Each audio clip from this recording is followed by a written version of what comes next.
Next topic is amperes circuital law. जैसे उधर Gauss law होता था हमारा इलेक्ट्रोस्टैटिक में, सेम वही काम करता है ये हमारा इन मैग्नेटोस्टैटिक। ठीक, एम्पियर ने क्या किया था, जैसे वहां पे हम लोग क्या लेते थे, गॉसियन सरफेस लेते थे, वैसे यहाँ पे हम एम्पीरियन लूप लेते हैं। अब लूप क्यों लिया जाता है, सरफेस क्यों नहीं लिया जाता है, क्योंकि मैग्नेटिक फील्ड लाइंस जो होती है हमारी कॉन्टिन्यूअस लाइंस होती हैं। जिस भी सरफेस से वो बाहर निकलेगा घूम करके उस सरफेस के अंदर भी आएगा, ये कॉन्टिन्यूअस लाइन बनाती है मैग्नेटिक फील्ड लाइंस। तो जितना फ्लक्स आउटवर्ड बनेगा उतना ही फ्लक्स इनवर्ड बनेगा, तो नेट फ्लक्स हमेशा क्या मिलेगा हमको, जीरो मिलने वाला है। एक मैग्नेटिक सरफेस अगर मैं लेता हूँ, एक कोई भी सरफेस लेता हूँ मैं, अगर सपोज करो मैंने एक स्पीयर ले लिया, स्पीयर लिया तो स्पीयर है, जितना मैग्नेटिक फील्ड लाइन बाहर निकलेगा उतना करके वापस अंदर भी आने वाला है, तो ओवरऑल इससे फ्लक्स जीरो होने वाला है। इसीलिए हम यहाँ पे सरफेस नहीं लेते हैं, हम यहाँ पे क्या लेते हैं, लूप लेते हैं, तो रिंग वगैरह लिया जाएगा। तो एम्पियर सर्किटल लॉ बोलता क्या है, जैसे उधर क्या बोलता था, magnetic flux is 1/ε0 times charge inside enclosed within that Gaussian surface. ये बोलता था E dot D S is equal to Q inside by epsilon not, ये बोला था। सेम यहाँ पर भी क्या बोलता है, cyclic integral B dot D L, क्या है ये, मैग्नेटिक फ्लक्स है ये, मैग्नेटिक फ्लक्स। जैसे ई डॉट डी एस होता था, क्यों डी एस लेते थे, सरफेस एरिया लेते थे, यहाँ पे हम लूप लेते हैं तो लूप का लेंथ मिलेगा हमको। B dot D L is equal to mu not I बोलता है। उधर देखो सेम वही है, सेम वही चीज है, बिल्कुल अंतर नहीं है, रत्ती भर भी अंतर नहीं है दोनों में। ये बोलता है cyclic integral B dot D L is equals to not I net, मतलब जितना करंट जा रहा होगा उस लूप के अंदर से, वहां क्या होता था, cyclic integral E dot D S is equal to two inside by epsilon naught. देखो ये भी कांस्टेंट, वहां भी एक कांस्टेंट आता था, और उसमें सरफेस के अंदर क्या इंक्लोज होता था, चार्ज, और यहाँ पे लूप के अंदर क्या इंक्लोज होगा, करंट। सेम वही है, सेम वही चीज है, इसको प्रूव करके देख लेते हैं। तो मैं मान लेता हूँ एक हमारा स्ट्रेट करंट कैरिंग वायर है, जिसमें आई करंट इसमें शो करा रहा हूं मैं। ठीक, अब इसके चारों तरफ मैं मानूंगा एक एम्पीरियन लूप। एम्पीरियन लूप का मतलब क्या होगा, एक सिलेंडर है तो लूप कैसा बनेगा, सर्कुलर लूप बनेगा कि नहीं, सर्कुलर लूप बनेगा, क्योंकि हम लोग देखो एक चीज जानते हैं कि अगर करंट अपवर्ड डायरेक्शन मूव कर रहा है तो मैग्नेटिक फील्ड लाइन कैसे बनेगी, कॉन्सेंट्रिक सर्कल्स बनेगी। किसी एक सर्किल को पकड़ लिया, उसी के ऊपर हमने एक लूप बना दिया है। तो जैसे ही तुम एक बनाते हो, यहाँ पे एक लूप बना लेते हैं, वह एम्पीरियन लूप बोला जाएगा।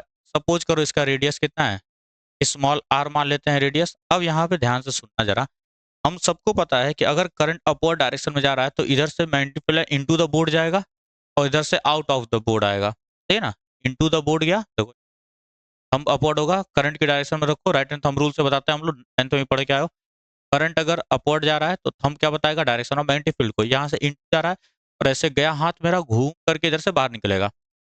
दैट मीन्स यहाँ पे मैग्नेटिक फील्ड लाइन किधर जा रही है, इनटू द बोर्ड, बना सकते हैं हम लोग। और यहीं पर हम क्या करते हैं, ये लेंथ डीएल को भी हम क्या करते हैं, यहाँ पे सपोज करते हैं। डीएल क्या है हमारा, लेंथ है, करंट एलिमेंट बोल सकते हैं हम लोग इसको। ये करंट एलिमेंट लिया, बायोट सेवर्ट में ही पढ़ाया गया था। तो ये दोनों के दोनों सेम डायरेक्शन में, that means theta is equal to 0 degree है। अब मैं इसको एक्सपेंड करता हूँ, cyclic integral B dot D L, cyclic integral B dot D L open कर रहा हूँ मैं। B D L cos theta होगा क्या, डॉट प्रोडक्ट है क्योंकि, ठीक है, डॉट प्रोडक्ट में कॉस थीटा आता है, कॉस थीटा कितना, 0 है, कॉस 0 1 हो जाता है, ये यहाँ से गायब हो गया। बचा हमारा बी, मैग्नेटिक फील्ड कांस्टेंट रहेगा क्योंकि एक ही लूप लिया है मैंने, जब लूप बढ़ेगा तब मैग्नेटिक फील्ड की वैल्यू बदलती है। साइक्लिक इंटीग्रल डीएल हो जाएगा। साइक्लिक इंटीग्रल डीएल का मतलब क्या हुआ, छोटे छोटे छोटे छोटे एरिया एलिमेंट को अगर मैं जोड़ता हूँ तो क्या मिलेगा मुझे, होल सरकमफेरेंस मिलेगा कि नहीं मिलेगा, होल सरकमफेरेंस मिलने वाला है। क्या मैं यहाँ से बी इंटू 2πr लिख सकता हूँ मैं। अब मैग्नेटिक फील्ड कितना होगा due to a current carrying wire, पढ़े तो हम लोग, म्यू नॉट आई अपॉन में 2πr पढ़ाया गया था। म्यू नॉट आई अपॉन में 2πr होता है एक करंट कैरिंग वायर से r डिस्टेंस पर, म्यू नॉट आई अपॉन में 2πr। तो मैं यहाँ लिख सकता हूँ मैग्नेटिक फील्ड कितना होगा, यहाँ से नॉट आई अपॉन में 2πr। और याद भी करवाया था तुम्हें, सर्कुलर लूप, जब भी हम लोग सर्कुलर करंट कैरिंग लूप लेते हैं सर्किल के पास बचपन से पाई रहा है तो इस बार पाई नहीं रखेगा, वो किसको देता है, स्ट्रेट लाइन को देता है। सर्कुलर लूप में कितना आता है, mu not I I upon में 2r, सिर्फ 2r आता है और यहाँ पे 2 पाई आर आ जाता है। ठीक, वैल्यू को सब्स्टिट्यूट करो, नॉट आई अपॉन में पाई आर और एक 2 पाई आर ऑलरेडी बैठा हुआ है। सर इफ कैंसल्ड आउट कितना हो जाएगा, cyclic integral B dot D L is equal to I, cyclic integral B dot D L is equal to not I, और यही होता है हमारा एम्पियर्स सर्किटल लॉ। इसी को बोला जाता है एम्पियर्स सर्किटल लॉ, और सेम ये गॉस लॉ जैसा ही है, गॉस लॉ से अलग नहीं है। आती बात समझ में ना। अब इसी पर बेस्ड हम लोग क्या करते हैं, एप्लीकेशंस को पढ़ते हैं। जैसे गॉसेस लॉ में 3 एप्लीकेशन पढ़ा गया था, linear charge density, surface charge density और वॉल्यूम चार्ज डेंसिटी से। और यहाँ पे हम लोग क्या करते हैं, एक सिलेंडर से पढ़ते हैं कि कितना मैग्नेटिक फील्ड बनाएगा। उधर क्या पढ़ते थे, इलेक्ट्रिक फील्ड पढ़ते थे, तो सेम वही चीज यहाँ पे पढ़ेंगे हम, मैग्नेटिक फील्ड एक सिलेंडरिकल वायर से। अब देखो सिलेंडर लिख दे चाहे वायर लिख दे, दोनों का मतलब एक ही चीज होता है। अब एक सिलेंड्रिकल वायर से हम लोग क्या करेंगे, मैग्नेटिक फील्ड को निकालेंगे, और ये एनसीईआरटी में एग्जाम्पल भी दिया गया है और यही क्वेश्चन अभी पूछा भी गया था, बोर्ड में भी पूछा गया था। अगर तुम एनसीईआरटी उठा के देखते हो तो क्वेश्चन शायद क्या 10 या 11वां क्वेश्चन है, कुछ इस तरीके का फिगर बनाया होगा उसके अंदर। इस तरीके से बनाया है, एक बड़ा सर्किल बाहर और एक छोटा सर्किल अंदर। ये आर बोला गया है, इसका रेडियस ए बोला गया होगा। इस तरीके का एक फिगर बनाया गया है एनसीईआरटी में। ठीक है, एनसीईआरटी की बुक ऐसे खुलेगी, यहीं नीचे यहीं पर है, ये यहीं पर है एग्जाम्पल ये वाला। ठीक है, एनसीईआरटी बुक उठाकर देखना, सेम यही डेरिवेशन हम लोग करने जा रहे हैं। वहाँ पे एग्जाम्पल बना करके तुमको दिया गया है और उसी डेरिवेशन को हम लोग यहाँ पे निकाले हैं। और बोर्ड पूछा है, इसी साल के एग्जाम में पूछा था 2024 में ही। तो सर अब एक सिलेंड्रिकल वायर से कितना मैग्नेटिक फील्ड बनेगा इनसाइड एंड आउटसाइड, उसको हम लोग डिराइव करने जा रहे हैं। ठीक है, तो सबसे पहले मैं बना लेता हूं, एक सिलेंड्रिकल वायर है हमारे पास, एक सिलेंड्रिकल वायर है अपने पास।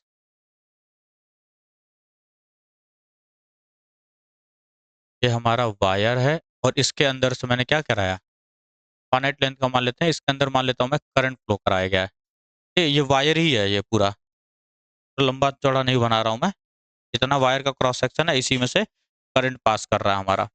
करंट है आई, करंट है डी। अब यहाँ पे इसका रेडियस हम लोग क्या माना है, डेरिवेशन में क्या माना गया है, कैपिटल आर माना गया है ना, कैपिटल आर रख लेते हैं। और लेंथ वगैरह भी माना गया था। अब यहाँ पे सुनो क्या करता है बोर्ड, 3 जगह पे पूछेगा तुमसे, एक तो आउटसाइड, एक तो एट द सरफेस, एक तो इनसाइड द सरफेस। ठीक, सबसे पहले आउटसाइड बताओ, इससे मैग्नेटिक फील्ड कितना बनेगा। इस वायर से या इस करंट कैरिंग सिलेंड्रिकल कंडक्टर से कितना मैग्नेटिक फील्ड बनेगा आउटसाइड। तो हम लोग क्या करेंगे, याद है उधर क्या करते थे, गॉसियन सरफेस बनाते थे, तो यहाँ पे हम लोग क्या करेंगे, एम्पीरियन लूप बनाया जाएगा। एम्पीरियन लूप कैसा होगा, एक वायर के लिए सर्कुलर कॉन्सेंट्रिक रिंग्स होते हैं, तो एक सर्कुलर रिंग बनाऊंगा मैं यहाँ पे, सर्कुलर बनाएंगे जिसका रेडियस क्या करेंगे हम लोग, रेडियस से बढ़ा लिया जाएगा। मान लेता हूं मैं स्मॉल आर। सबसे पहले आउटसाइड के लिए मैं चेक कर रहा हूँ, आउटसाइड के लिए सर क्या हो जाएगा, R is greater than R होगा। ठीक, और हमको पता है एम्पीरियन लूप पे कैसे कहानी चलेगी, सर करंट किस डायरेक्शन में जा रहा है, अपवर्ड, तो magnetic field line into the board जाएगा राइट साइड में, ऐसे हाथ घुमाएंगे और इधर से घूम करके बाहर की तरफ आएगा। तो सर यहाँ पे मैग्नेटिक फील्ड लाइन की डायरेक्शन किधर है, इनटू द बोर्ड है बी डॉट, और यहीं पर हम क्या लेंगे, एक करंट एलिमेंट लेंगे, क्या डीएल, मतलब मैग्नेटिक एलिमेंट बोलते हैं यहाँ पे, एलिमेंट एक लिया जाएगा डीएल। ठीक, फिर निकाला जाए, according to ampere circuital law B dot DL is equal to क्या होता है सर, नॉट आई होता है कि नहीं, अभी भी पढ़ा गया। क्या निकालना है, बी डॉट निकालना है। बी डॉट डीएल दोनों के बीच में एंगल कितना बन रहा है, 0 डिग्री, तो गायब कर देंगे उसको। D cyclic integral DL is equal to not I हो जाएगा सर, यहाँ से कितना डी इंटू पाई आर लिख सकता हूँ, कोई आपत्ति है क्या।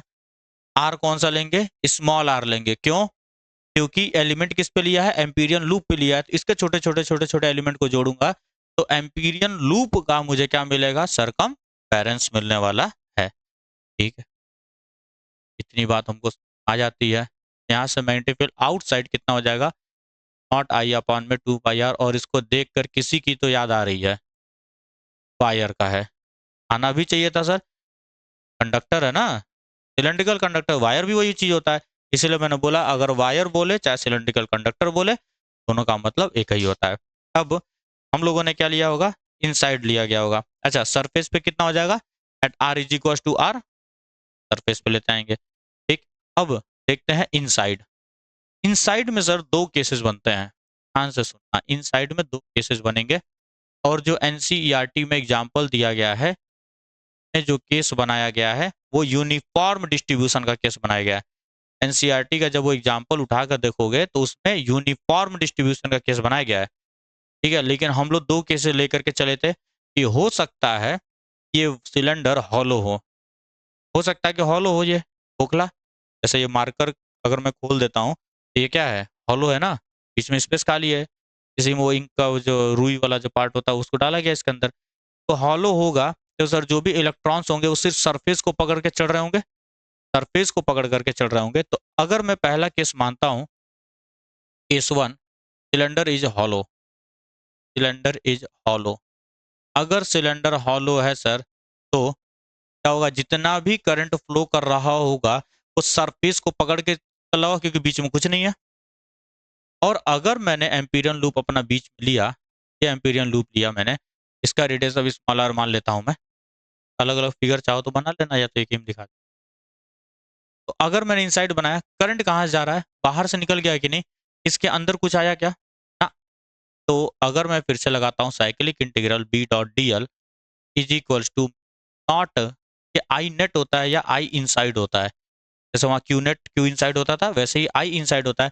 सर इस एम्पीरियल लूप के अंदर से तो कोई करंट जा ही नहीं रहा है, सारा का सारा करंट कहाँ से जा रहा है, सरफेस को पकड़ करके जा रहा है, इसके अंदर कोई करंट नहीं है, that means I is equal to zero, when mu naught is multiplied by zero it will give us zero, B से डिवाइड करूंगा अगेन, सॉरी डीएल से डिवाइड करूंगा अगेन जीरो, बी कितना हो जाने वाला है, जाने वाला है, मैग्नेटिक फील्ड कुछ नहीं बनेगा, अंदर कोई मैग्नेटिक फील्ड होने वाला है, आता थी समझ में।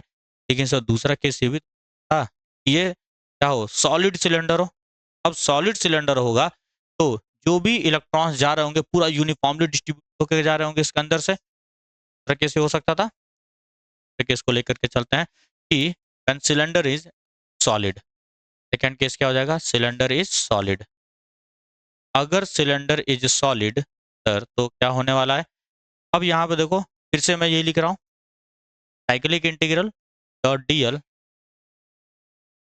Is equal to not I inside होता है सर, ये याद रखना, आई इनसाइड। अब यहाँ ध्यान से देखो, जितना भी करंट फ्लो कर रहा होगा, मैं इस में गंदा हो जाएगा, यहाँ बना के दिखा,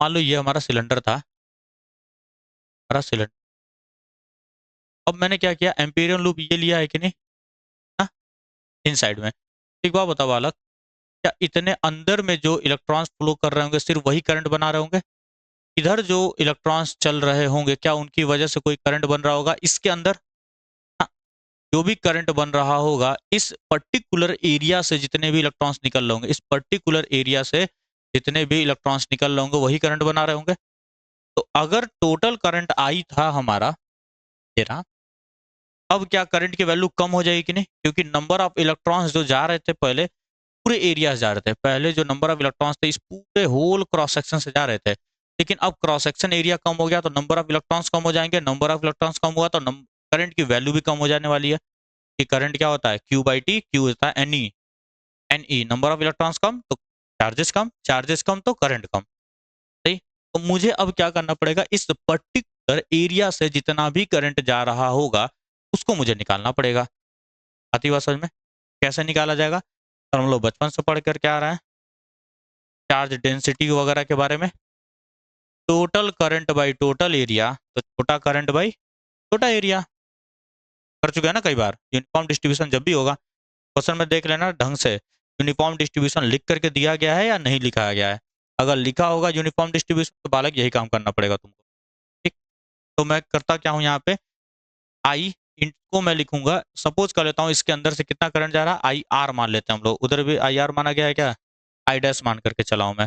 सपोज करो आई डैश करंट जा रहा है इन साइड से, आई डैश, तो क्या लिखेंगे, total current by total area होगा कि नहीं, 2 पाई आर स्क्वायर होगा ना, पाई आर स्क्वायर होगा, क्योंकि क्या है, सर्कुलर है कि नहीं है, क्रॉस सेक्शन कैसा है, सर्कुलर है, सिलेंडर का क्रॉस सेक्शन क्या होता है, सर्किल होता है। तो total current by total area is equals to छोटा करंट बाई एरिया। ये काम बचपन से करके आ रहे हैं हम लोग, ठीक है। इसको क्या बोलेंगे, सरफेस करंट डेंसिटी या करंट डेंसिटी भी बोला जा सकता है ये। सर पाई से pi will get cancelled out, I dash हमको निकालना था यहाँ से, तो आई डैश कितना हो जाएगा, small R square by capital R square into I हो जाएगा। वैल्यू को यहाँ के यहाँ पाया जा सकता है, कर सकते हैं हम लोग। अब अगेन यहाँ पे क्या होगा, मल्टीपल एन एस है, दोनों के बीच डायरेक्शन जीरो है। हमेशा देखो करंट एलिमेंट जो भी हम लोग लेंगे मैग्नेटिक, इस पे जो भी मैग्नेटिक का तुम एलिमेंट ले रहे हो, डीएल एलिमेंट जो लेते हैं हम लोग, वो हमेशा क्या करना है, मैग्नेटिक फील्ड का डायरेक्शन में ही मान करके चलना, ठीक है ना। तो देखो डीएल का ऐसा कोई अपना डायरेक्शन होता नहीं है, तो वन बनाने के लिए हम लोग क्या करेंगे, हमेशा करंट मैग्नेटिक फील्ड के डायरेक्शन में ही लेकर के चला जाएगा। तो यहाँ पे पुट करता हूँ मैं, पी को बाहर निकाल लेते हैं, साइक्लिक इंटीग्रल डीएल को क्या लिख सकता हूँ मैं, साइक्लिक इंटीग्रल डीएल को क्या लिख सकते हैं हम लोग, पाई आर स्क्वायर, 2 पाई आर ना, यार ये एलिमेंट पे ही ना मांगना, इसी पर तो माना है लूप पर, चल यही ना है। तो ये क्या होगा, सरकमफेरेंस देगा हमको, सरकमफेरेंस कितना देगा, 2 पाई स्मॉल आर होगा, क्योंकि एम्पीरियन लूप का है, उधर भी चिल्ला चिल्ला के बोलता था, टीएस जो होता है वो गॉसियन सरफेस का एरिया होता है, वहां पे कैपिटल आर स्मॉल आर में कंफ्यूज मत होना लो। यहाँ पे लिख सकते हैं 2 पाई आर न्यू नॉट, और आई डैश की वैल्यू निकाल ली गई है, R square by R square into I, सही आ रहा है एकदम। यहाँ से आर से एक ये आर कैंसिल आउट हो जाएगा, बाकी कोई कैंसिल आउट नहीं हो पाएगी। तो मैग्नेटिक फील्ड की वैल्यू कितनी आ गई यहाँ से, ये दिखाई देगा, तो बी इनसाइड जो है हमारा कितना हो जाने वाला है, mu naught by pi I into R by R square हो सकता है। अगर तुमने यहाँ नोटिस किया होगा तो बी नॉट की वैल्यू क्या है, इनवर्सली प्रोपोर्शनल टू आर है कि नहीं है, यहाँ पे इनवर्सली प्रोपोर्शनल है, और बी इनसाइड की वैल्यू जो है हमारी, बी इनसाइड अगर यूनिफॉर्म डिस्ट्रीब्यूशन है, सॉलिड सिलेंडर है, तो B I is directly proportional to small R होगा। अब देखो कैपिटल आर कांस्टेंट होता है, आई भी कांस्टेंट, म्यू नॉट 2 पाई सब कांस्टेंट है, वेरिएबल सिर्फ हमारा स्मॉल आर है।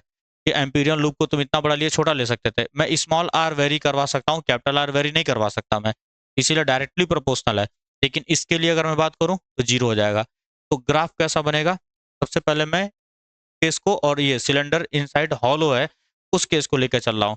सबसे पहले हॉलो के लिए अगर हम लोग बात करें, हॉलो सिलेंडर के लिए अगर हम बात करते हैं, तो जो हमारा ग्राफ बनने वाला है प्रकार से बनेगा, मैग्नेटिक फील्ड वर्सेज आर, यहाँ पे कहीं पर होगा R is equal to R, यहाँ से अंदर ये इनसाइड है कि नहीं है, कितना होगा वैल्यू, जीरो होने वाली है, इनसाइड कितना होता है, जीरो होता है। तो आर से छोटी, कैपिटल आर से छोटा जो भी मैं लूप लूंगा उसमें मैग्नेटिक फील्ड क्या मिलने वाला हमको, जीरो मिलने वाला है।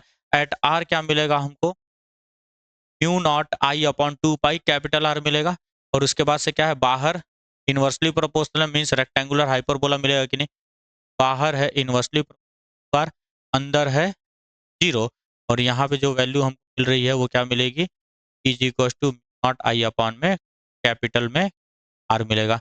ये हॉलो सिलेंडर के लिए ग्राफ बनेगा हमारा, बनवाया नहीं गया होगा उसका, सॉलिड सिलेंडर के लिए बात की गई है, और यही हमारे केस में पूछा गया था बोर्ड में, एनसीईआरटी में एग्जाम्पल भी यही वाला दिया गया है। ये करने के बाद तुमको सीधा ये करना था, ये स्टेप दिया ही नहीं गया था। लेकिन जब हम लोग थ्योरी पढ़ रहे हैं तो हर एक पॉसिबल केसेस को ले करके चलेंगे, तो हो सकता है बोर्ड इस बार ये पूछ ले हॉलो को। अगर हमारा सॉलिड सिलेंडर है sir, if solid cylinder is given and charge is moving uniformly, या चार्ज का जो डिस्ट्रीब्यूशन है वो यूनिफॉर्मली डिस्ट्रीब्यूटेड है, अगर ग्राफ कैसा बनेगा फिर हमारा, ग्राफ कुछ ऐसा बनने वाला है, बी आर, यहाँ पे होगा R is equal to R. देखो यहाँ ध्यान से, अंदर क्या है, डायरेक्टली प्रोपोर्शनल है कि नहीं है। डायरेक्टली प्रोपोर्शनल ग्राफ कैसा बनता है, 45 डिग्री पे जाता हुआ दिखेगा। यहाँ से गया 45 डिग्री पे, यहाँ तक आया और उसका से क्या हो जाएगा, बाहर तो इनवर्सली प्रोपोर्शनल है ही हमारा, और अंदर क्या हो जाएगा, डायरेक्टली पार हो जाने वाला है। बोलो इतनी बात समझ में आती है। ये हो गया हमारा एम्पियर्स सर्किटल लॉ पूरा कंप्लीट। इस पे जो भी चाहेंगे वो कर सकते। Solenoid, solenoid. अब देखो सोलेनॉइड का मतलब क्या होता है, एक सिलेंडर है, उसके ऊपर हमने क्या किया, वायर्स की वाइंडिंग की हुई है, ठीक है। एक ऐसे सिलेंडर था, इसके ऊपर हमने क्या किया, वायर को वाइंड किया हुआ है, और जब मैं करंट को फ्लो कराऊंगा इसके अंदर से, तो यहाँ भी क्या होता है, मैग्नेटिक फील्ड ड्यूस होता है, क्योंकि क्या हो चुका है, करंट कैरिंग लूप हो चुका है ना। जो भी वायर्स ऐसे जा रहे होंगे सर्कुलर लूप में होंगे, तो क्या हो चुका है, लूप हो चुका है, करंट लूप। और हम लोग पहले पढ़े हुए हैं कि एक करंट लूप से क्या होता है, मैग्नेटिक फील्ड लाइन प्रोड्यूस होती है। अब देखो कैसे जा रहा है करंट, करंट ऐसे गया और पीछे से आगे तरफ घूम करके आ रहा है। करंट यहाँ से क्या गया, पीछे गया कंडक्टर के, और ऐसे घूम करके आया। सर ऐसे घूम घूम करके जब करंट आ रहा होगा तो मैग्नेटिक फील्ड लाइन कैसे बनेगी, इस डायरेक्शन में बनेगी। राइट एंड थंब रूल से ही बताते हैं हम लोग, अगर करंट का डायरेक्शन ये है तो मैग्नेटिक फील्ड लाइन क्या बताता है, एक फिंगर्स हमारा मैग्नेटिक फील्ड लाइन के डायरेक्शन को बताती है। और अगर करंट हमारा घूम रहा होगा तो थंब हमारा किसको बताता है, मैग्नेटिक फील्ड के लाइन के डायरेक्शन को। ठीक है, करंट ऐसे घूमा, आया आगे, ऐसे गया पीछे से घूम के आ गया है, तो इस तरीके से कंडक्टर है, तो यहाँ पे वायर कहाँ गया, पीछे गया है, फिर आगे आया, ऐसे गया कि पीछे आया, तो करंट ऐसे फ्लो कर रहा है, तो थंब हमारा किस डायरेक्शन में है, इधर है, तो मैग्नेटिक फील्ड लाइन किस डायरेक्शन बनेगी, इस डायरेक्शन बनेगी। सही है। अब ध्यान से सुनना जरा, यहाँ पे हम लोग क्या करेंगे, अपर पोर्शन और लोअर पोर्शन को लेकर के मैं चल रहा हूँ। ये जो ऊपर का पोर्शन है इसको मैं ऐसे समझ सकता हूँ कि इस तरीके से है ये, और ये लोअर पोर्शन था हमारा, समझने के लिए बस हम लोग बना रहे हैं, बाहर मैग्नेटिक फील्ड लाइन होगा या नहीं होगा। तो ऊपर से करंट बाहर की तरफ आ रहा है कि नहीं आ रहा है, तो करंट बाहर आता है तो डॉट से दिखा देते हैं, मैं मान लेता हूँ ये वेक्टर क्वांटिटी है, ये करंट बाहर आ रहा है। अगर मैं इसके क्रॉस सेक्शन को काट देता हूँ बीच में से, सिलेंड्रिकल जो ये हमारा था इसको मैंने बीच से काटा, तो मुझे क्या दिखेगा, करंट बाहर निकल रहा है, यहाँ से करंट अंदर की तरफ जा रहा है, तो अंदर की तरफ जाएगा तो क्रॉस बनाते हैं कि नहीं बनाते हैं, अंदर जाने पे क्रॉस बनाया जाता है। और सर ये क्या है, करंट ये है कि नहीं है, करंट है। करंट कैसा है, बाहर की तरफ आ रहा है, ध्यान से देखो इधर, पहले सब लोग समझो, करंट यहाँ से बाहर आ रहा है, टॉप मोस्ट से बाहर आ रहा है, तो थंब क्या बताएगा, मैग्नेटिक फील्ड के डायरेक्शन को। मैग्नेटिक फील्ड कैसा बनने वाला है, सर्कुलर रिंग बनेगा यहाँ पे ऐसे, और मैग्नेटिक फील्ड ऐसे इस तरीके से जाएगा। सिमिलरली इधर भी मैग्नेटिक फील्ड बन रहा होगा, मैग्नेटिक फील्ड ये बन रहा होगा हमारा, है ना। तो करंट बाहर आ रहा है ना, करंट बाहर आ रहा है, तो कैसा बनेगा, इस तरीके से बनेगा। इधर से देखो ये लूप नीचे से कौन सा डायरेक्शन होगा, एंटी क्लॉकवाइज या काउंटर क्लॉकवाइज भी बोलते हैं हम इसको, इस तरीके से हमारा ये होगा। अब यहाँ पे देखो मैग्नेटिक फील्ड लाइन कहाँ जा रही है, अंदर की तरफ जा रही है, सॉरी करंट करंट करंट कहाँ जा रहा है, अंदर की तरफ जा रहा है, तो मैग्नेटिक फील्ड लाइन कैसे बनेगा, क्लॉकवाइज डायरेक्शन बनेगा। और एक वायर से सर्कुलर बनता है मैग्नेटिक फील्ड लाइन, इसीलिए सर्किल बना रहा हूं मैं और डायरेक्शन यहाँ पे रिप्रेजेंट कर रहा हूँ। आती बात समझ में, क्या हो रहा है, इस तरीके से कुछ स्ट्रक्चर बनने वाला है। अब अगर तुम नोटिस करोगे एक चीज को, तो यहाँ पर ये जो लूप है इसका मैग्नेटिक फील्ड लाइन ऊपर जा रहा है, और यहाँ पे क्या जा रहा है, डाउनवर्ड जा रहा है, और दोनों की इंटेंसिटी लगभग सेम है, दोनों की वैल्यू सेम है। मान के चल रहा हूँ करंट जो मैंने लिया है सबका मैग्नीट्यूड सेम लिया है मैंने, एलिमेंट जो लिया मैंने वो सबका बराबर लेंथ का लिया। मैग्नेटिक फील्ड लाइन यहाँ ऊपर जा रहा है, यहाँ नीचे जा रहा है, इसका मतलब ये दोनों कैंसिल आउट हो जाएंगे आपस में। सिमिलरली ये कैंसिल आउट हो जाएंगे, ये भी कैंसिल आउट हो जाएगा, ये अंदर अंदर वाले जितने भी है वो सारे के सारे कैंसिल आउट हो जाएंगे। यहाँ पर भी कैंसिल आउट होगा, यहाँ भी कैंसिल आउट होगा, यहाँ भी, यहाँ भी, यहाँ भी, सब जगह कैंसिल आउट होने वाला है। तो नेट बचेगा क्या तुम्हारे पास, नेट क्या बचेगा, ये सर कैंसिल आउट हो गए, ऊपर नहीं कैंसिल आउट हुआ है, कुछ इस तरीके का स्ट्रक्चर बनेगा क्या, इस तरीके का स्ट्रक्चर बनेगा, इस तरीके से कुछ स्ट्रक्चर बनेगा हमारा, मैग्नेटिक फील्ड लाइंस का स्ट्रक्चर कुछ इस तरीके से बनने वाला है। सही है, इस तरीके बीच में जीरो हो चुका है, जीरो तो गायब हो गया, ये ऐसा ऐसा तरीके से, समझ आ रही बात, तरीके से कुछ बन, यहाँ पे जीरो,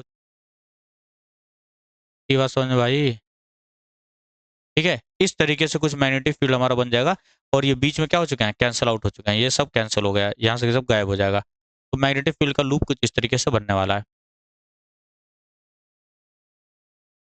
आगे बात समझ में। तो इस तरीके से कुछ हमारा मैग्नेटिक फील्ड का डायरेक्शन बनता है।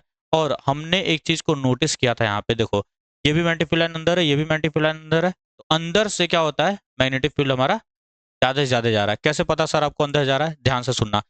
ये मैग्नेटिक फील्ड लाइन ऐसे घूम करके आया था कि नहीं, ये डायरेक्शन है कि नहीं है, बोलो, अरे एंटी क्लॉकवाइज था। तो इधर भी देखो एरो नीचे बनाया था, नीचे की तरफ आया, इधर जा रहा है, ये भी नीचे इधर की तरफ जा रहा है, इधर इधर जा रहा है, इधर इधर जा रहा है, इधर जा रहा है कि नहीं जा रहा है। सिमिलरली देखो एरो ऊपर है, ये भी इधर जा रहा है, ये भी इधर जा रहा है, ये भी इधर जा रहा है, ये भी इधर जा रहा है, ये भी इधर जा रहा है, ये भी इधर जा रहा है, सही है क्या। और इधर देखो ये हो गया, ये इधर की तरफ जा रहा है कि नहीं, और इसमें ऐसे घूम करके ये भी इधर की तरफ जा रहा है, बोलो। तो तुमको क्या दिखाई दिया कि सर अंदर की तरफ मैग्नेटिक फील्ड लाइन मिल रहा है मुझे, नेट इस डायरेक्शन में मिल रहा है कि नहीं, वही मैंने यहाँ बनाया भी है, नेट इस डायरेक्शन में मिल रहा है, ठीक है। ये इसका क्या हो गया, एनालिसिस हो गया। और ऊपर की तरफ इधर अगर मैं दूर जाता हूँ तो हमको कम मैग्नेटिक फील्ड लाइन मिलता है, या तो हम उसको जीरो ही मान लेते हैं, अप्रोक्सीमेटली जीरो मिलता है। इस सोलेनॉइड के बाहर हमें कोई मैग्नेटिक फील्ड नहीं मिलने वाला है। जो भी मैग्नेटिक फील्ड बनेगा वो कहाँ बनने वाला है, अंदर की तरफ बनने वाला है, इनसाइड। इनसाइड क्यों, तो बाहर भी बनता है, मैं ये नहीं कह रहा हूँ नहीं बनेगा, लेकिन इसके कंपेरिजन में कम होता है, इसीलिए हम लोग नेगलेक्ट करके चलते हैं, बाहर हम लोग बात नहीं करते हैं, क्योंकि अंदर जो है सबसे ज्यादा बनने वाला है। देखो यहाँ से भी मैग्नेटिक फील्ड है, यहाँ से भी, अगर मैं और एक ही थोड़ी लूप बनेगा, और भी लूप बन सकते हैं कि नहीं। अरे करंट एलिमेंट ऐसे जा रहा है, कोई भी वायर है जिसमें करंट मैंने फ्लो कराया, तो क्या एक ही मैग्नेटिक फील्ड लाइन बनेगी, और भी बन सकता है कि नहीं, ये भी मैग्नेटिक फील्ड लाइन होगा, ये भी मैग्नेटिक फील्ड लाइन होगा, ये भी मैग्नेटिक फील्ड लाइन होगा कि नहीं होगा, कई सारे मैग्नेटिक फील्ड लाइन्स बन सकते हैं। और यहीं पे इसी तरीके से मैं यहाँ पे क्या करूँ, एक और ये बना दूँ, यहाँ पे एक और बना दूँ, यहाँ एक और बना दूँ, यहाँ एक और बना दूँ, और सबका नेट किधर जा रहा है, इधर ही जा रहा है कि नहीं जा रहा है। तो इसका मतलब अंदर हमारी इंटेंसिटी बहुत ज्यादा मिलती है, मैग्नेटिक फील्ड लाइन की इंटेंसिटी, इंटेंसिटी जो है inside the solenoid, inside the solenoid intensity क्या होगी मैग्नेटिक फील्ड लाइंस की, बहुत ज्यादा होती है।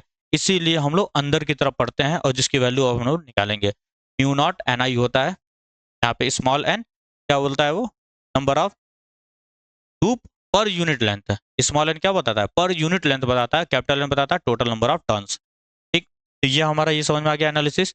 इसको क्यों डिटेल में समझा रहा हूँ, क्योंकि तुम्हारे बोर्ड में क्वालिटेटिव एनालिसिस है, हो सकता है कुछ भी क्वेश्चन पूछते हो तुमसे, कुछ भी क्वेश्चन पूछ सकता है, क्वांटिटेटिव एनालिसिस नहीं है, लेकिन फिर भी हम लोग डेरिवेशन करेंगे इसका सेफ्टी के लिए, ठीक।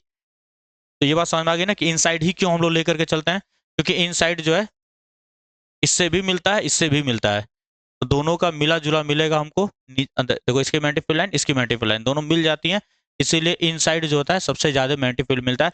बाहर भी मिलेगा, नो डाउट, बाहर भी मिलेगा, लेकिन इनसाइड के कंपैरिजन में बहुत कम होता है, इसीलिए हम नेग्लेजिबल या जीरो मान के चलते हैं, हम लोग बाहर की बात नहीं करते हैं, ठीक। ये बात भी समझ में आती है हमको।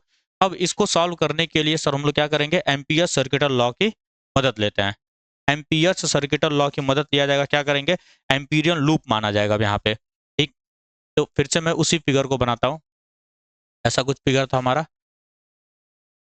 ध्यान से सुनना बाबू। ये अपर वाला पार्ट है, और ये लोअर वाला पार्ट है, मतलब सोलेनॉइड को बीच से काटा गया है, सोलेनॉइड को जो था ना हमारा, ये इस पे वायर को लपेटा गया था, बीच से काटा हूँ मैं। बीच से काटूंगा तो क्या मुझे मिलेगा, करंट बाहर की तरफ आ रहा है ऊपर से, अभी अभी समझाया भी हूँ उसको, करंट ऐसे बाहर की तरफ आ रहा होगा, सही है। और यहाँ से अंदर की तरफ करंट को बना रहा हूँ मैं, मैग्नेटिक लाइन नहीं बना रहा हूँ मैं, ये करंट का डायरेक्शन है। अब यहाँ पे क्या करेंगे, एक एम्पीरियन लूप लेंगे, एम्पीरियन लूप लिया जाएगा, ये एक रेक्टेंगुलर एम्पीरियन लूप लूंगा मैं, नेमिंग वही कर देता हूँ जो तुम्हारे में किया गया था, पी क्यू आर एस। और मैग्नेटिक फील्ड लाइन किधर जा रही है, इस डायरेक्शन में जा रही है कि नहीं, मैग्नेटिक फील्ड लाइन इस डायरेक्शन में जा रही है, अभी अभी बात हुई है उस पर, और डायरेक्शन भी वही मैं बनाया भी था पहले भी, ठीक। मैग्नेटिक फील्ड लाइन से जा रही है हमारी एम्पीरियन लूप में। अब जरा ध्यान से देखो, इस पर मैं एरिया एलिमेंट लूंगा पी क्यू पे, तो सेम डायरेक्शन में होगा मैग्नेटिक फील्ड के, तो मैग्नेटिक फील्ड लाइन इधर जा रही है ना, इधर जा रही है मैग्नेटिक फील्ड लाइन, तो सेम डायरेक्शन में। तो जो टोटल मैग्नेटिक फ्लक्स बनेगा वो चारों लूप से मिलकर के बनेगा, मैग्नेटिक फ्लक्स जो टोटल बनेगा, cyclic integral B dot D L जो होगा sir, cyclic integral B dot D L जो होगा, वो इन चारों, इससे इससे इससे इससे चारों लूप से मिलकर के बनने वाला। तो नामकरण जिस तरह से लिखा गया वैसे लिख देता हूँ मैं भी, इंटीग्रल पहले लेते हैं P Q B dot D L plus integral Q R B dot D L, फिर से लेते हैं integral R S B dot D L, फिर से लेते हैं integral S P B dot D L. अब अगर तुम जरा सा ध्यान दोगे तो सर यहाँ पे देखो, इस वाले में तो हमको क्या मिल रहा है, सेम डायरेक्शन में, सेम डायरेक्शन में तो जीरो, सेम डायरेक्शन में तो जीरो, एंगल जीरो, तो कितना बन जाएगा, B dot cyclic integral D L, और ये पी क्यू है। समझ आती बात इतनी? ठीक, आगे बढ़ो जरा, क्यू आर पे आते हैं। क्यू आर पे एरिया जो डी एल एलिमेंट होगा इस डायरेक्शन में होगा, मल्टीपल इधर है, कितना theta 90 degree, theta 90 cos 90 zero हो जाएगा। मतलब यहाँ पे थीटा कितना बनेगा, मैं यहाँ लिख देता हूँ नीचे, थीटा 90 डिग्री बनेगा तो ये जीरो हो जाएगा। सिमिलरली आर एस में मैंने माना मैग्नेटिक फील्ड कितना होगा, जीरो होता है, आउटसाइड है, आउटसाइड है ना, तो जीरो हो जाएगा हमारा। तो यहाँ पे हमारा मैग्नेटिक फील्ड जीरो होने वाला है, डेट्स वाई क्या हो जाएगा, ये भी जीरो हो जाएगा, प्लस अरे बी डॉट डी एल होता है ना, तो जीरो इंटू डी एल करूँगा, जीरो ही आने वाला है। फिर से एस पी में अगेन करंट एलिमेंट कैसा बनेगा हमारा, ये डी एल एलिमेंट जो लेंगे इस डायरेक्शन में, मैग्नेटिक फील्ड इस डायरेक्शन में, अगेन 90 डिग्री, तो 90 डिग्री हुआ तो फिर से क्या होने वाला है, ये जीरो होने वाला है। 90 डिग्री करेंगे तो अगेन जीरो हो जाएगा, विदाउट कहाँ पे, अरे मैग्नेटिक फील्ड जीरो है, अब कोई भी एंगल हो मुझे क्या फर्क पड़ता है। अभी तब से चिल्ला चिल्ला करके बोल रहा था outside solenoid magnetic field zero होता है,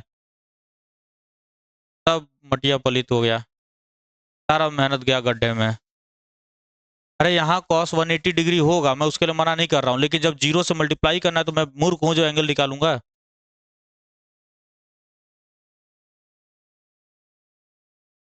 तुमको सोचना भी तो चाहिए कि सर ये ऐसा बेवकूफ़ वाला डाउट क्यों पूछूं, मैं तब से वही चिल्ला चिल्ला करके मैं बोला हूँ। कम से कम अगर रिकॉर्डिंग जाकर चेक करोगे एटलीस्ट 2 मिनट तक मैं उसी चिल्ला चिल्ला के बोला हूँ। अंदर की तरफ दोनों मैग्नेटिक फील्ड इधर से जाती हैं, बाहर जो होगा कंपेरिजन कम होता है, इसीलिए हम लोग जीरो मान लेते हैं, उसको नेगलेक्ट कर लेते हैं। फिर वही कह रही है कि